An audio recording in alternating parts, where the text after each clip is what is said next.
ஐயா வணக்கம். இந்த ஆட்சியில போதைப் பொருள் அந்த மாரி குடுக்கறது, வாங்குறது எல்லாமே அதிகமாயிடுச்சுன்றாங்க. அத பத்தி நீங்க என்ன நினைக்கிறீங்க? பெத்த தாயே போட்டு கீழே போட்டு உதைக்கிறானுங்க.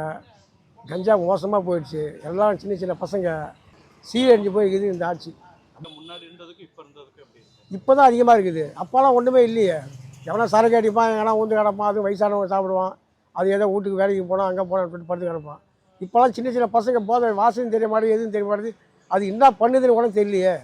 எடப்பாடியார் அவரோட தேர்தல் அறிவிப்பு வந்திருக்குது. அதுல மக்களுக்கு மாதம் விளிம்பு நிலையில இருக்கிறவங்களுக்கு எல்லாமே 10,000 ரூபாய் கொடுக்குறாரு அப்படின்னாங்க. அதை நீங்க எப்படி பாக்குறீங்க?